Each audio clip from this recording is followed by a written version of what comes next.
Hello les Active Painters, bienvenue dans ce suivi de chantier. Les sols sont déposés et la société Usin, le technicien France, est arrivé pour nous faire une préconisation. Donc on va en profiter pour lui poser un maximum de questions. On va commencer par cette pièce. Alors qu'est-ce que... J'ai vu que tu avais commencé à gratter. Alors on est sur un support chape ciment avec par transparence on peut apercevoir qu'il y a des produits type enduit base plâtre, ce qu'il faut surtout éviter sur toutes les préparations de sol. Ouais. Pour la simple raison, c'est que ce type de produits, pour ne pas les nommer, Murex ou Sim, ne sont pas des produits qui sont faits pour la préparation de sol.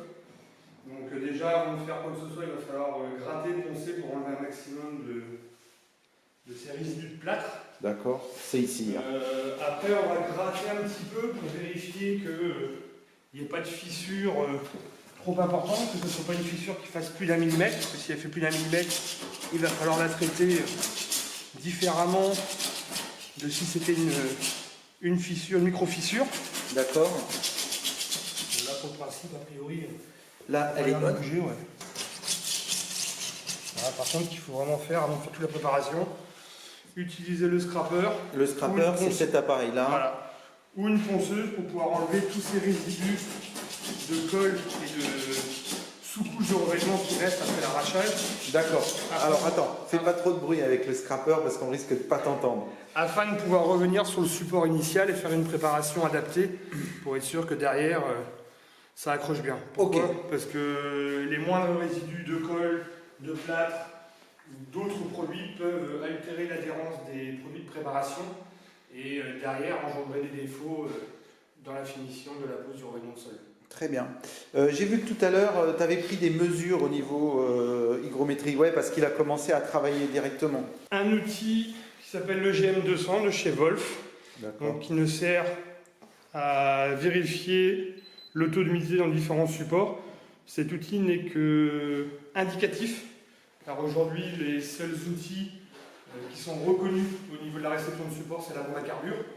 Ça va nous permettre de vérifier qu'on ait pas trop d'humidité dans la pièce et le cas échéant, réaliser un test de bombe à carbure. Support ciment. Tu as choisi ton support en fait. Voilà, j'ai choisi mon support. Alors, dessus, j'en ai plusieurs, hein, sur le GM200. On a des supports béton, des enduits plâtre, du bois dur, du bois tendre, des chapes anhydrides et les chapes ciment. Donc là, tu as choisi chape ciment. Donc là, hier, j'ai lavé l'airlace. Et en fait, il y a un petit peu d'eau qui est tombée sur le sol. Qui est là actuellement de 3%. Et là, on est à 3%. En sachant que pour pouvoir réaliser des travaux préparatoires avec une pose de revêtement de sol, il ne faut pas qu'on soit au-dessus de 4,5%. D'accord. Okay. Après, il y a trop d'humidité, ça risque de créer des désordres. Quand il y a trop d'humidité, ça risque de créer des désordres derrière. Et de toute façon, dans le cas où on a trop d'humidité, il faut assécher le support ou réaliser ce qu'on appelle une barrière anti-remontée d'humidité. Là, on est à peine 1. Donc c'est vraiment ponctuel, en sachant que là, on est en étage. 3 au niveau de l'évier. Ouais, mais là, ce qui s'est passé, c'est qu'ils ont démonté l'évier. Donc ça se trouve, il y a eu un peu d'eau. Donc bien laisser sécher, bien gratter, bien poncer. Ouais. Et ensemble, nettoyer, toujours par aspiration, jamais avec le balai. Bon, balayer pour enlever les gros, mais toujours nettoyer son chantier avant de faire quoi que ce soit derrière avec un aspirateur industriel. Ouais. Très bien. Bon, mais je vais te préparer ça. Donc là, j'ai compris la mise en œuvre. Moi, je te propose, on avance pièce par pièce et tu m'expliques la préparation et après, on repassera sur les produits. Donc, il y a du monde qui travaille sur le chantier. Donc là, on est sur quel type de plancher? On est sur un plancher type plancher bois. D'accord.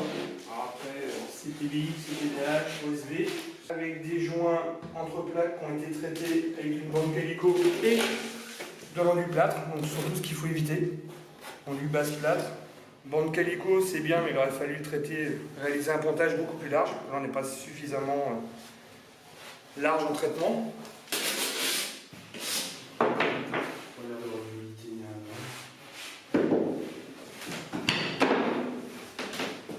Il a l'air de bouger. Ouais, tu vérifies s'il n'est pas trop mou. Il est un peu plus mou ici. Le problème, c'est que si ton support n'est pas stable, quels que soient les produits que tu vas mettre dessus, on va rajouter un petit peu de poids, on va rajouter un petit peu d'humidité, parce que les produits qu'on va utiliser sont toujours des produits à base d'eau. Et le problème, c'est que si ton plancher n'est pas suffisamment stable, quand tu vas revenir mettre tes meubles dessus, quand tu vas réutiliser le logement, eh ben, ça risque de recraquer et de recréer des fissures et des boursouflures sous ton revêtement de sol. Donc la première chose à faire, c'est de bien vérifier que ton plancher soit stable. Et le cas échéant, si ce n'est pas le cas, bien venir le revisser ou le refixer sur les poutres en dessous, de façon à ce qu'il soit vraiment solide et stable sur l'ensemble de la surface. Donc là, c'est pareil, qu'est-ce que je vais faire? Voilà, un ponçage propre et essayer de... Donc là, avec ton scraper, enlever un maximum de petites bandes calico qui étaient mises et posées avec les enduits basse plate. Passer un bon coup de ponceuse dessus pour enlever encore un maximum des résidus d'enduits plate qui ont été posés dessus.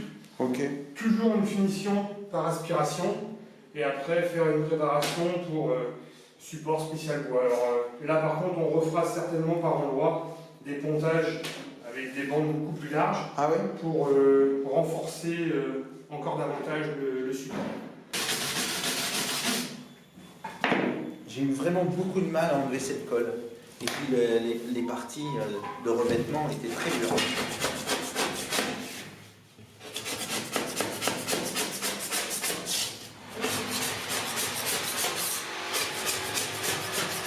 Un contreplaqué lisse. Ça ressemble à un contreplaqué qu'on utilise pour la marine, tout ce qui est branche de coffrage. Ouais, c'est ça. Donc ça, enlever un maximum toute cette pellicule de colle pour pouvoir faire les travaux préparatoires dessus correct, parce que ça c'est des produits. Alors surtout faire un maximum, enlever un maximum. Ouais, je te l'enlèverai. Toutes ces traces d'enduit plâtre. Donc j'ai des boulons qui m'attendent. Un petit peu, ouais.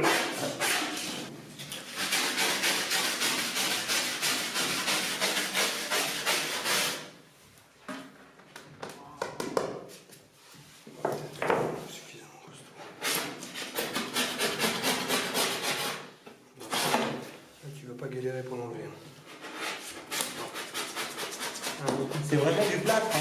C'est une base plâtre. Ça c'est un enduit basse plâtre qui malheureusement est utilisé sur beaucoup de chantiers et qui n'est pas un produit adapté au sol. Pour le sol. Ok. Ouais, parce qu'il a son petit carnet en fait, et il note tout dans son carnet. Donc là, bon, on est sur la même base. Par contre, ici, si ça se trouve, on aura des fissures qui seront plus importantes. Du fait de la dilatation entre un seuil béton et un seuil bois. Donc là, tu auras un pontage. D'accord. Donc là, pourquoi un pontage? Parce qu'on a deux matériaux différents, donc on a deux matériaux qui vont travailler différemment. Donc ça veut dire que si tu ne fais pas ton pontage, tu ne fais pas le traitement correctement avec les matériaux, tu auras quasiment automatiquement une fissure qui réapparaîtra systématiquement. D'accord. Donc à chaque fois qu'on a un changement de matériau, bois, carrelage, béton, châle, ciment, à chaque fois on va faire un pontage. Pourquoi? Parce qu'il y a toujours une fissuration qui se crée entre les deux matériaux différents. Et cette fissure réapparaît quasiment systématiquement à travers la pose du revêtement derrière. Ok. Donc là pareil, je vais gratter au scraper. Gratter au maximum pour enlever cette partie basse plate. Et hop, il prend la petite photo. Ça fait partie de sa préconisation. Donc dans son petit livre, dans son petit cahier, il a marqué l'adresse du chantier, le jour, et il va noter tout ce que il a vu. Voilà, c'est fait. Pour après avoir une trace de la préconisation. Ainsi que les photos. Voilà, j'espère que ça te plaît. Si ça te plaît, tu peux mettre un petit pouce bleu. Je te rappelle que sur YouTube, ce qui est important, c'est les pouces bleus, c'est pas la qualité de travail. Donc si tu aimes bien ces vidéos, n'hésite pas, surtout, à mettre un pouce bleu. Bon, donc du coup, on va passer sur la difficulté. Et c'est pour ça que moi, je t'ai appelé sur ce chantier-là, parce que j'avais vraiment besoin d'aide pour la préconisation.